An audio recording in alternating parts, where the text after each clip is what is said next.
दोस्तों ये खबर तो आप तक पहुंच ही चुकी है कि जो टेक्नीशियन की वैकेंसी है वो 9,144 से बढ़ाकर 14,298 कर दी और ये ऑफिशियली भी आ गया था। ठीक है। हाँ, इस वीडियो में हम बात करेंगे कि जो आरआरबी टेक्नीशियन 2024 की इस बार की वैकेंसी है उससे जुड़ी कुछ इंपॉर्टेंट बातें। पहली चीज, यहाँ पर आपकी दो टाइप की पोस्ट होंगी, टेक्नीशियन ग्रेड 1 और टेक्नीशियन ग्रेड 3।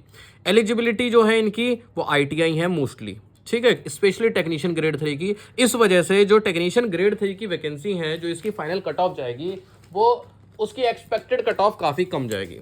ठीक है, क्यों? क्योंकि इसमें मोस्टली आईटीआई वाले ही भरते हैं, हर कोई नहीं भर सकता, तो इसकी जो एक्सपेक्टेड कट ऑफ है वो थोड़ी सी डाउन जाएगी। अब कितनी डाउन जाएगी हम वीडियो के एंड में बात करेंगे।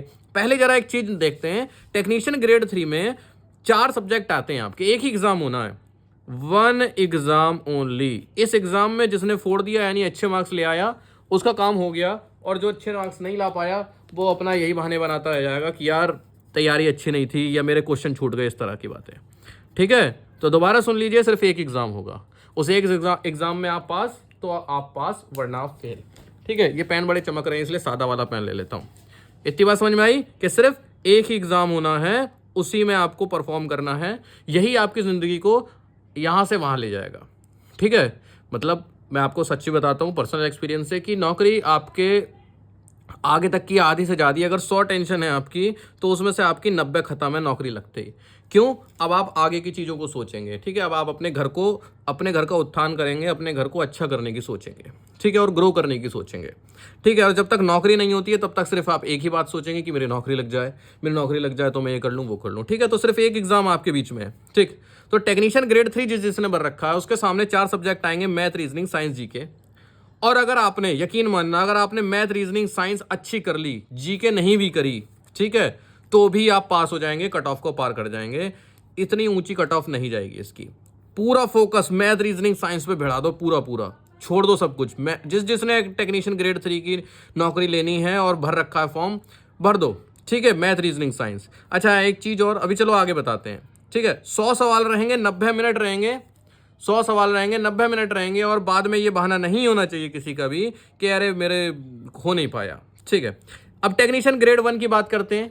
ठीक, इसकी भी कट ऑफ बहुत ज़्यादा ऊंची नहीं जानी, एएलपी से इनकी कट ऑफ 7-8 नंबर या 10 नंबर कम ही रहेगी। जितनी एएलपी की जाएगी उससे 10 नंबर कम ही रहेगी इनकी कट ऑफ, ये समझ लेना आप। ठीक है, टेक्नीशियन ग्रेड 1 मैथ 20 नंबर की आती है, रीजनिंग 15 की आती है, जीए 10 की, कंप्यूटर 20 की, और बेसिक साइंस एंड इंजीनियरिंग 35 की। इसमें भी एक ही एग्जाम होगा।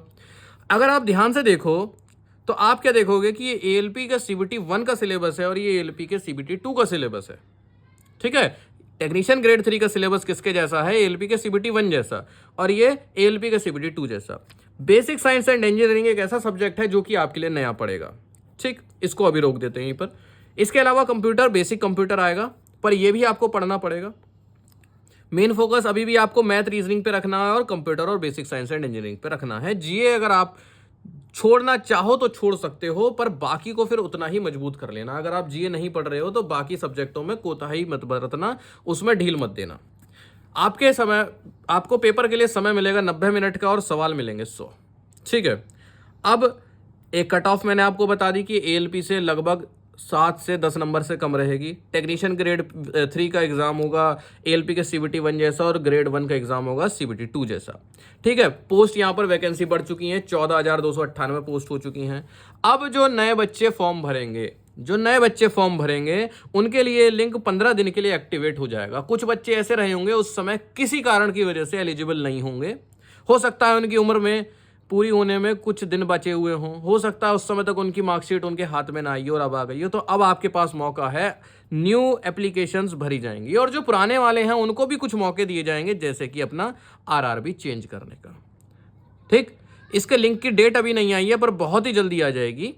ठीक है, आप इसको चेक करते रहना। आप sarkari-result.com पर साइट पर जाकर भी इसको सब देख सकते हो अच्छे से। ठीक है, मैंने पहले ही आपको बताया तैयारी में किस चीज़ पर ध्यान रखना है, साइंस पर, और साइंस में भी आपको एक चीज़ जो आगे जाके फंसा सकती है वो है न्यूमेरिकल्स आपको मेनली। अच्छा, अब एक बात बताइए, अगर आपको ये पता रहे कि रेलवे के एग्जाम में सवाल आते कैसे हैं, मान लीजिए आपको मैथ पढ़नी है, ठीक है, और आपने कोई वीडियो देखी, एसएससी से रिलेटेड देखी, आपने कोई टॉपिक पढ़ा एलसीएम एचसीएफ, ठीक है, पर क्या आपको कॉन्फिडेंस आ जाएगा कि पेपर में इस तरह के ही सवाल आएंगे या इतने कठिन आएंगे? नहीं आएगा ना।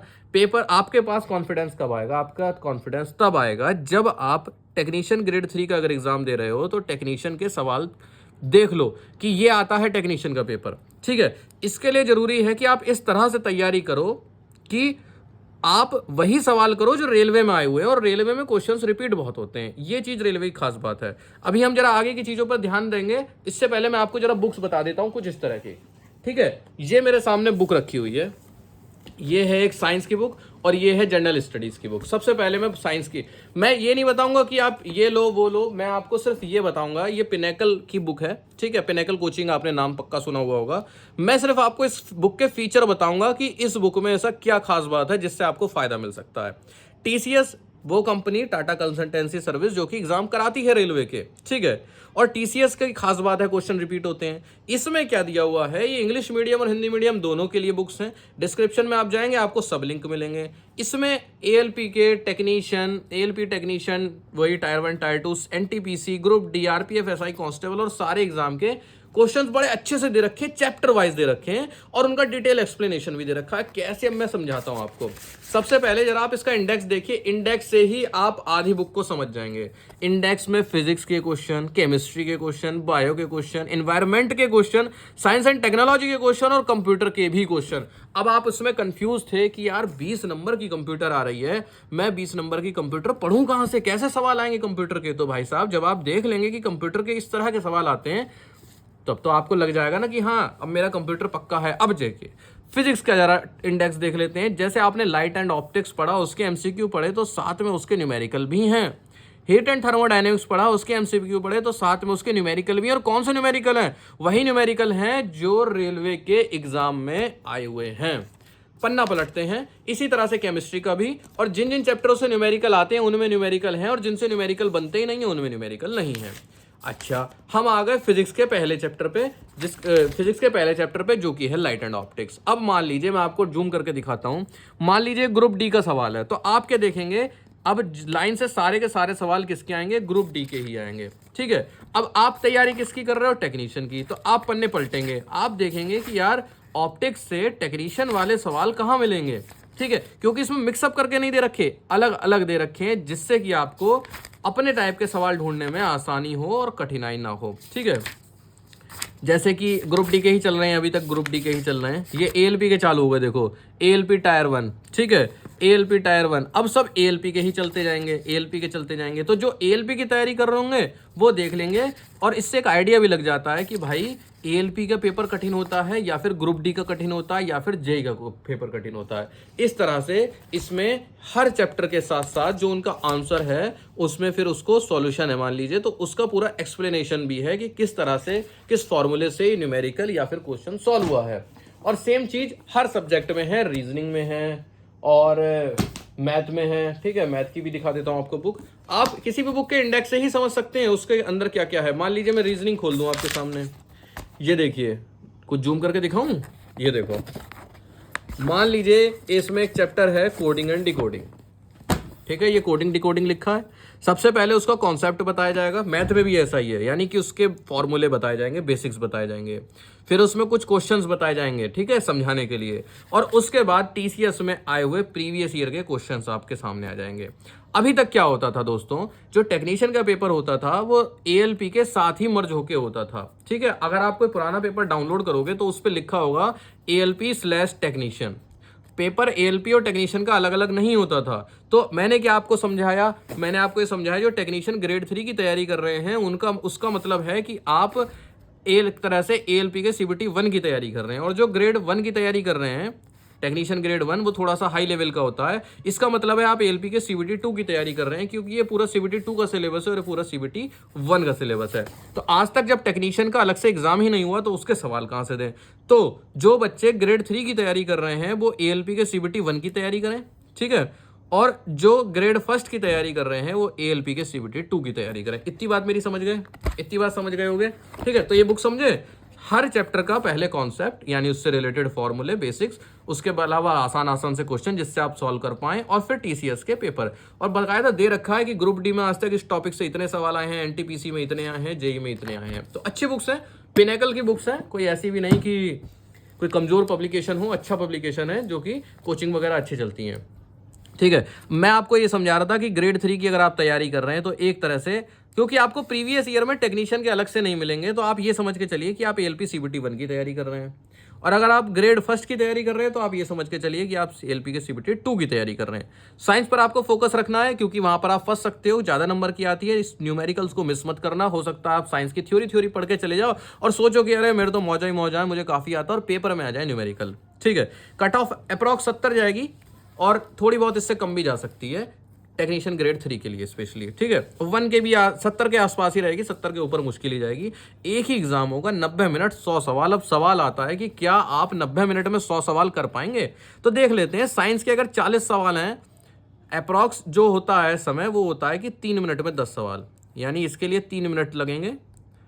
3 मिनट में 10 सवाल, तो 3 चौक 12-13 मिनट, लो मैक्सिमम 15 मिनट इसमें लगेंगे साइंस में, क्योंकि कुछ न्यूमेरिकल भी हो सकते हैं।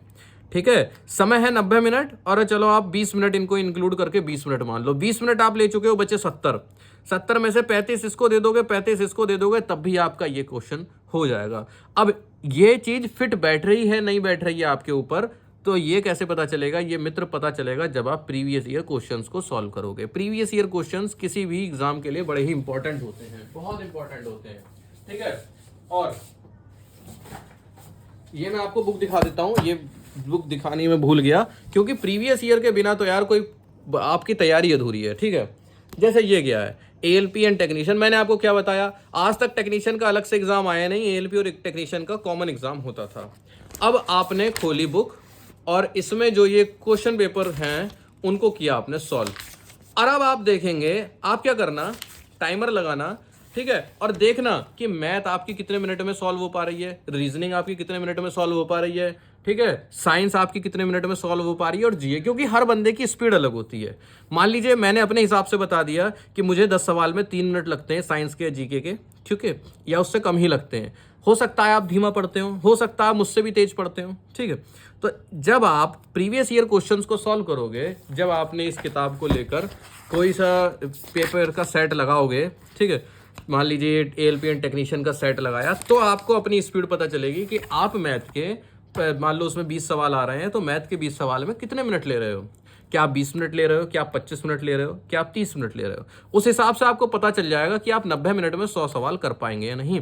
टेक्नीशियन ग्रेड 1, मुझे लगता नहीं है कि टेक्नीशियन ग्रेड 1 में किसी का सवाल छूटेगा, क्योंकि मैथ रीजनिंग ही ऐसे सब्जेक्ट है जो कि टाइम टेकिंग है। जीए कोई टाइम आपका एक्स्ट्रा नहीं लेगी, कंप्यूटर आपको कोई टाइम एक्स्ट्रा नहीं लेगा। बेसिक साइंस एंड इंजीनियरिंग में अगर कुछ न्यूमेरिकल आते हैं तो वो कुछ समय ले सकते हैं, वरना इसके भी बाकी सवाल आपका समय नहीं लेंगे। पर हाँ, टेक्नीशियन ग्रेड 3 वालों के लिए समय की दिक्कत पड़ सकती है, इतनी ज्यादा वो भी नहीं पड़ेगी, कोई ज्यादा ही स्लो हो तो पड़ेगी। और उसका सबसे अच्छा तरीका मैंने आपको क्या बताया, प्रीवियस ईयर क्वेश्चंस। तो उम्मीद है आपको ये बात समझ में आई होगी, आरआरबी टेक्नीशियन की किस तरह से तैयारी आपको रखनी है।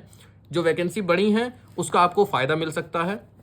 ठीक है, क्यों? क्योंकि बच्चे इतने ज्यादा नए नहीं बढ़ेंगे, नए बच्चे इतने ज्यादा नहीं बढ़ेंगे। पुरानों को एक ऑप्शन है कि आप आरआरबी चेंज कर सकते हैं। और पूछेंगे कौन सी आरआरबी भरें, तो भाई साहब जिस आरआरबी में आपका घर पड़ रहा हो, उसका क्या तरीका है, गूगल पे जाओ, लिखो आरआरबी वाइज इंडिया मैप या RRB railway wise map of India, तो आपका एक इंडिया का मैप खुल के आ जाएगा। और उसमें से देख लीजिए आप कि आपका घर कौन सी आरआरबी में पड़ रहा है, एनआर में पड़ रहा है, एनईआर में पड़ रहा है, एसईआर में पड़ रहा है, एससीआर में पड़ रहा है, डब्ल्यूआर में पड़ रहा है, ईआर में पड़ रहा है, और आप वहीं से फॉर्म भर दो तो घर पर आपकी पोस्टिंग हो जाएगी, घर के आसपास हो जाएगी। ठीक है, तो उम्मीद है ये जो वीडियो मैंने बनाई है ये आपके काम की होगी। ठीक है, और काफ़ी आपको हेल्प करेगी गाइडेंस में एग्जाम से रिलेटेड। कोई भी आपके सवाल हो आप कमेंट में जाके बिल्कुल पूछ सकते हैं, नो टेंशन।